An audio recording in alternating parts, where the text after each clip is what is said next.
वो भी स्वर्ग में चला गया है अभी 2 दिन पहले।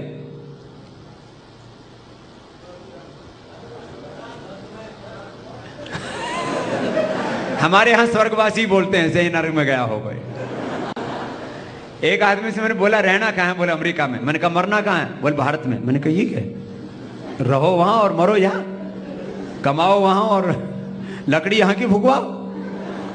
बोले बाबा जी वहां मरते हैं ना तो लोग बोलते हैं मर गया, हिंदुस्तान में मरते हैं ना तो आगे लिखा जाता है स्वर्गवासी।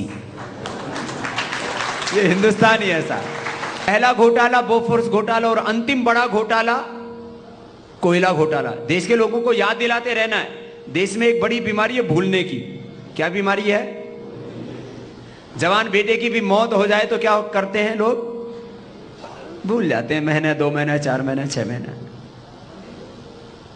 जवान पति की मौत हो जाए, मैंने देखा है कितनी हमारी बेटियां विधवा हो जाती हैं, उनके पति शहीद हो जाते हैं या कोई सड़क दुर्घटना आदि में मर जाते हैं, फिर भी वो अपने बच्चों को पालती हैं और सह लेती हैं और भूलना ही पड़ता है। यद्यपि दिल में तो बातें रहती है लेकिन उतनी मुखर नहीं रहती जितनी होनी चाहिए। इसलिए मैं कह रहा हूं अभी जरा गौर से सुनना मेरी बात, लोगों को भूलने नहीं देना है। बोफोर्स घोटाले से लेकर के कोयला घोटाला कितना का था? 195 माइंस खदानें बेची जिसमें 50 बिलियन टन कोयला, जिसकी कीमत अंतरराष्ट्रीय बाजार में होती है 400 लाख करोड़। पूरे देश के लोगों को उनकी असलियत बताना, एक ही काम होगा अब 2014 में।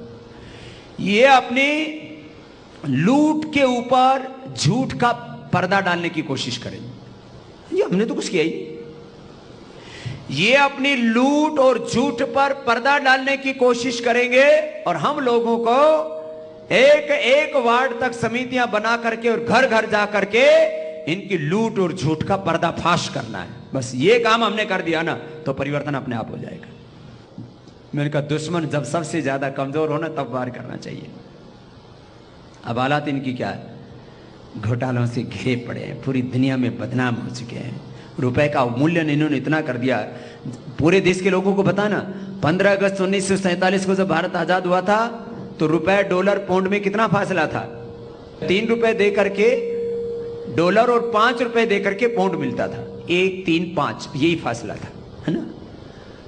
3 रुपए दे करके क्या मिल, 3 रुपए दे करके 1 डॉलर, 5 रुपए दे करके 1 पौंड, और आज 61 रुपए दे करके 1 डॉलर और 80-85 रुपए दे करके 1 पौंड। क्या कर दिया इन्होंने हालत?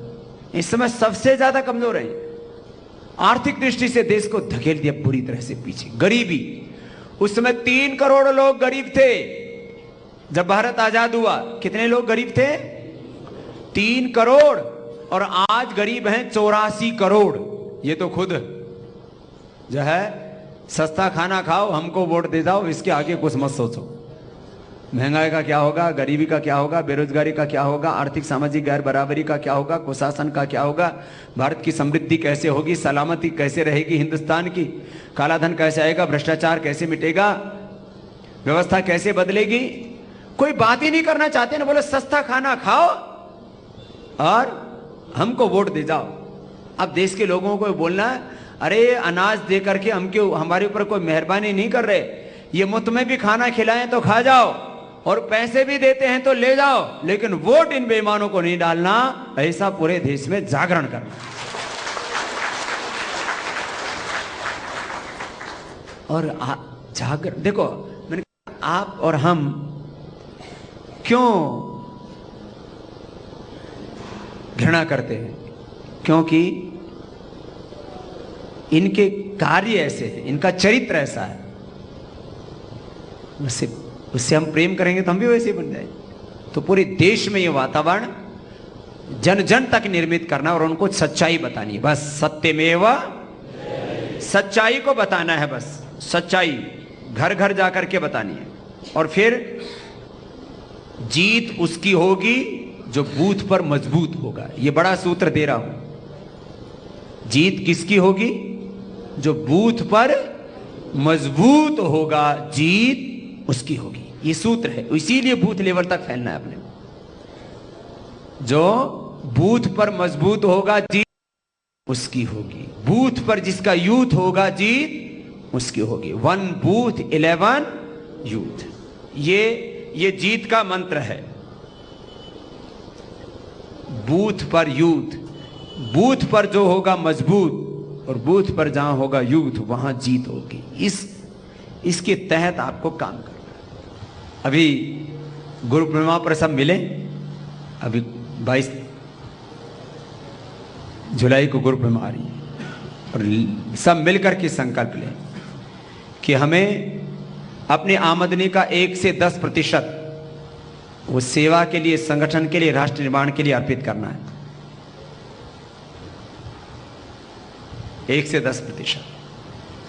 महीने में जो हमें तनख्वाह मिलती है, जो हमारी कमाई होती है खेती से, व्यापार से, जिससे भी, व्यापार धंधे से, खेती से, नौकरी से, जो भी हमें कमाई होती है, महीने की कमाई का कम से कम 1 दिन तो रखो सेवा के लिए। उसको बचा के रखो, उसको खर्च नहीं करना अपने कामों के लिए। संगठन की रैलियां होती हैं, संगठन के आयोजन होते हैं, संगठन के अलग अलग अनुष्ठान होते हैं, उन सब में खर्च करना है। 12 महीने में से 1 माह का वेतन निकालो, शुरू तो करो। हमारी ये परंपरा रही है। और जीवन, हमारे पास कितनी सुविधाएं, कितने संसाधन, कितना हमारे पास में सामर्थ्य, उसके लिए नहीं, जीवन इसके लिए कि हम कितनी सेवा कर पा रहे हैं। आप सोचो, अमेरिका में एक व्यक्ति, वैसे तो बहुत भोगवादी लोग हैं वहां, लेकिन वहां पर भी कुछ अच्छे लोग हैं। वॉरेन बफेट एक आदमी है, उसने अपनी 200 लाख करोड़ रुपए की संपत्ति दान कर दी। कितने की? सोच सकते हो आप? हम लोग सोचते हैं मेरे पास कितना आ जाए। अतिरिक्त अर्जित करने की चाह ने व्यक्ति को बेईमान बना दिया। अतिरिक्त को जिस दिन अर्पित करने का भाव, उस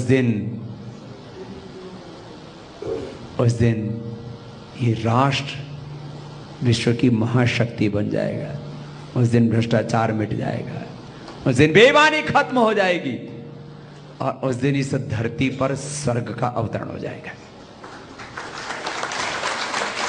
2 ही शब्द हैं, अतिरिक्त को अर्जित करने की चाह।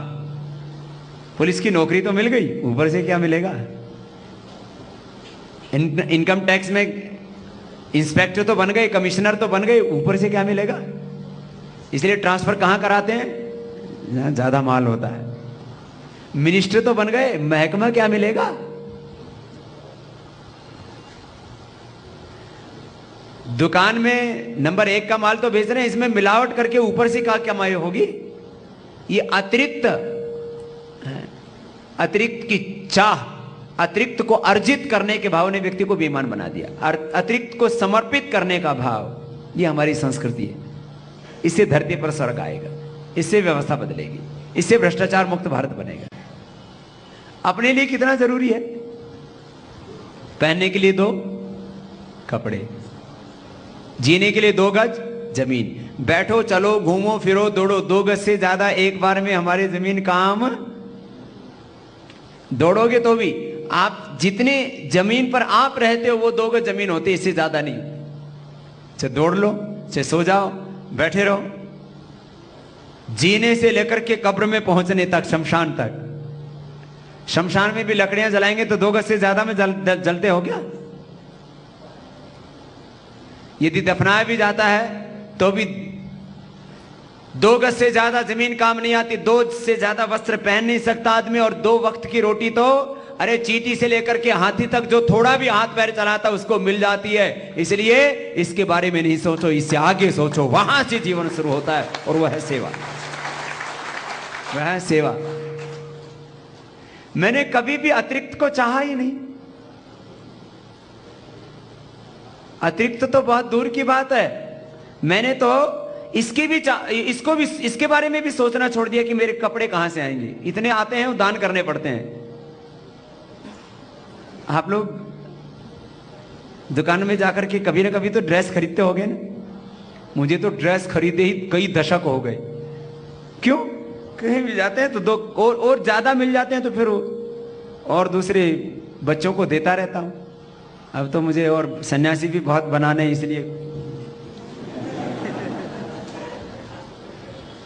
स्वामी विवेकानंद की सार्ध शताब्दी चल रही है ना, उनका सपना था कि 100 नचिकेता बनाने हैं। तो हमने संकल्प लिया कि स्वामी विवेकानंद के जन्म सार्ध शताब्दी पर अभी सितंबर में, जहां शिकागो में जिस दिन भाषण दिया था 150 साल पहले, उसी दिन भाषण देने के लिए दोबारा जा रहा हूं मैं।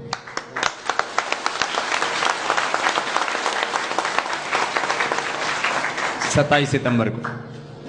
सुनो, अब मैं बात आपसे कह रहा था,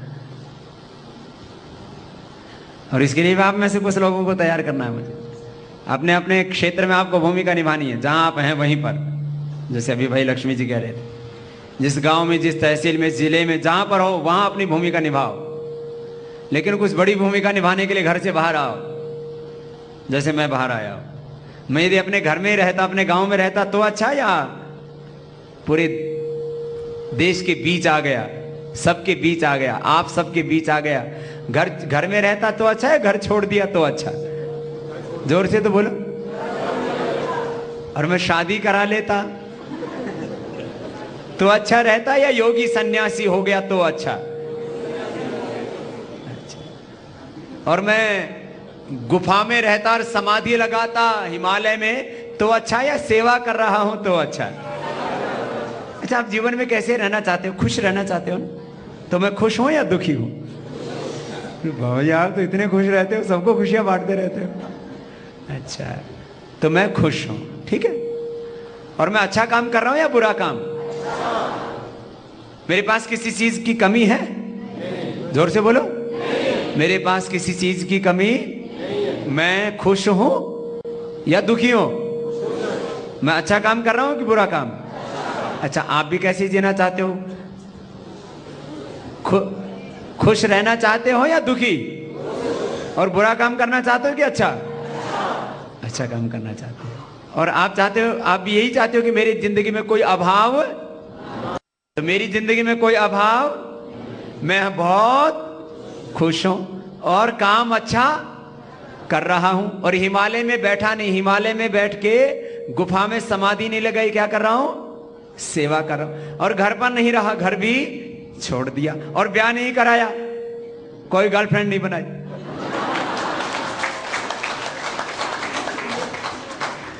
तो ये सब काम मैंने अच्छे किए बुरे? जोर से बोलो। कुछ कह रहे बहुत अच्छे। तो ये बहुत अच्छे काम मुझे ही करने चाहिए, आपको भी? तो आप में से कितने ऐसे हैं जिनकी शादी नहीं हुई है? तो अब आप कोई शादी नहीं करेगा।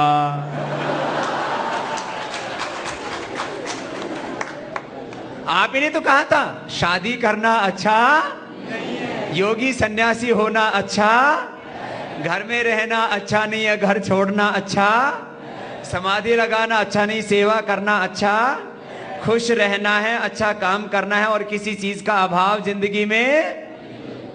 तो ये तो सारे काम है ही मेरे पास। और हिंदुस्तान की आबादी कितनी है अभी? करीब 125 करोड़। और बच्चे पैदा करने की जरूरत है? जितने हैं उनके लिए स्कूल, कॉलेज, यूनिवर्सिटी पूरे हैं? बोलो तो। जितने बच्चे हैं उनके लिए पूरे स्कूल, कॉलेज, यूनिवर्सिटी, उनके लिए पूरा काम, उनके लिए पूरा अच्छा भोजन, उनको सब फल फ्रूट मिले, घी दूध सब मिले, अच्छा पौष्टिक भोजन सबको मिलता, सबके लिए बहुत अच्छे मकान, सबके लिए चढ़ने के लिए अभी भी अच्छी सड़कें। तो फिर और क्यों पैदा कर रहे हो भाई? जब जितने हैं उन्हीं को नहीं संभाल पा रहे, तो मेरी तरह से सबको ही अपना मान लो, फिर अपना पैदा करने की जरूरत नहीं रहेगी।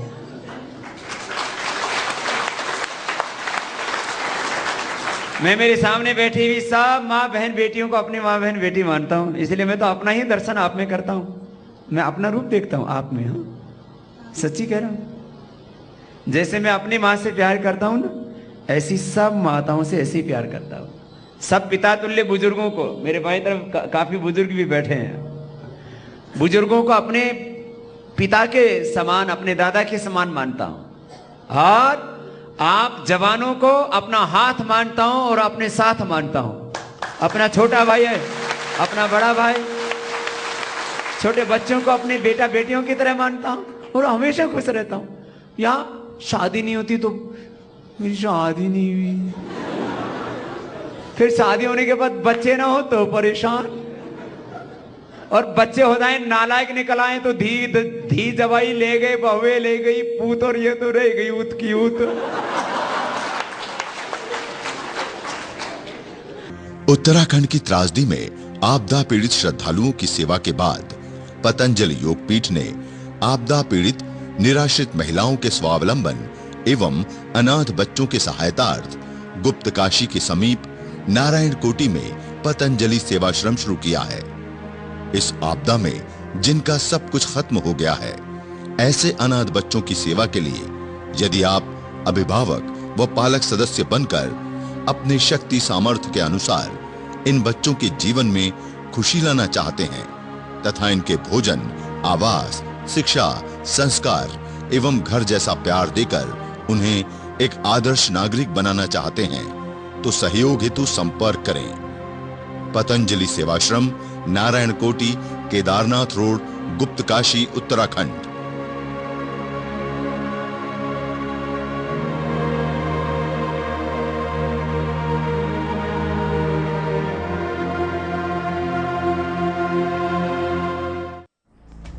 जो भी विचारशील, जागरूक, देशभक्त युवक युवतियां स्वयं पूर्ण जागृत होकर ऋषि ऋषिकाओं एवं वीर वीरांगनाओं की तरह सत्य, धर्म व न्याय की स्थापना के लिए सत्ता व व्यवस्था परिवर्तन के कार्य में बड़ी भूमिका निभाना चाहते हैं, वे आस्था चैनल प्रातः 5 से 7:30 एवं रात्रि 8 से 9 बजे अवश्य देखें। कम से कम 1 माह प्रसारित कार्यक्रमों को देखेंगे तभी आप इस आध्यात्मिक एवं आर्थिक शक्ति संपन्न भारत बनाने के इस आंदोलन को ठीक से समझ पाएंगे। पतंजलि योगपीठ में 10वीं व 12वीं पास प्रतिभाशाली उच्च संस्कारवान युवक युवतियों के लिए वैदिक गुरुकुलम तथा स्नातक व परास्नातक युवा जो आजीवन राष्ट्र की सेवा हेतु संकल्पित हैं, ऐसे सेवाव्रतियों के लिए विशेष प्रशिक्षण पाठ्यक्रम तय किया गया है। इस प्रशिक्षण की प्रक्रिया में आचार्य, प्राध्यापक एवं संरक्षक के रूप में वेद दर्शन, उपनिषद व व्याकरण आदि के निष्णात वैदिक विद्वान तथा अर्थशास्त्र, विधि शास्त्र, राजनीति विज्ञान, समाज विज्ञान एवं इतिहास आदि विषयों में प्रामाणिक विशेषज्ञ जो निस्वार्थ भाव से राष्ट्र के अभ्युदय एवं उत्कर्ष के लिए अपनी सेवाएं समर्पित करना चाहते हैं, वे तुरंत संपर्क करें। 09161 921981, ईमेल patanjaligurukulam@gmail.com। गुरु पूर्णिमा के अवसर पर 20 से 30 अगस्त तक योग दीक्षा एवं गुरु दीक्षा के साथ राष्ट्र निर्माण हेतु एडवांस ट्रेनिंग कैंप रखा गया है। इस कैंप में 10वीं व 12वीं पास तथा स्नातक व परास्नातक पूर्णकालिक कार्यकर्ता व सेवाव्रती बनने के इच्छुक युवक युवतियां ही भाग ले सकेंगे। सेवाव्रती बनने के इच्छुक युवक युवतियां संपर्क करें।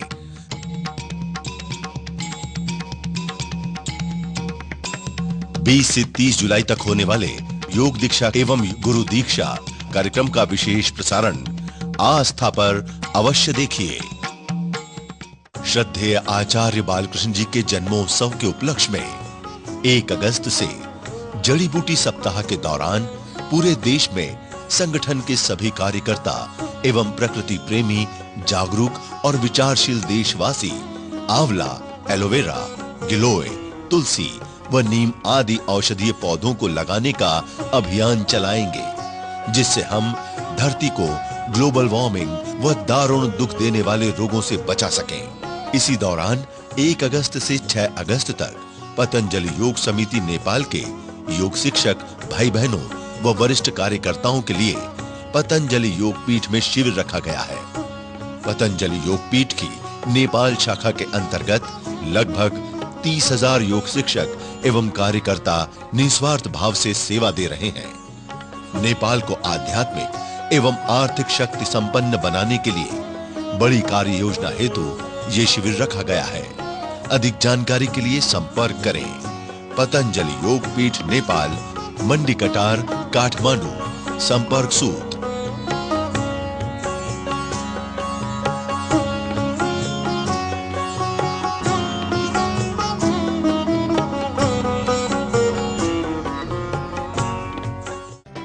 पतंजलि योगपीठ में श्रद्धेय योग ऋषि स्वामी रामदेव जी महाराज एवं श्रद्धेय आचार्य बालकृष्ण जी महाराज के सानिध्य में आयुर्वेदाचार्य एवं BAMS आदि वैद्य जो पतंजलि योगपीठ द्वारा संचालित पतंजलि चिकित्सालयों में सेवा देना चाहते हैं, ऐसे अनुभवी, प्रतिभावान व योग्य चिकित्सकों के लिए 10 अगस्त से 10 सितंबर तक 1 माह का योग, आयुर्वेद एवं प्राकृतिक चिकित्सा पर आधारित एडवांस मेडिकल ट्रेनिंग वर्कशॉप का आयोजन किया गया है।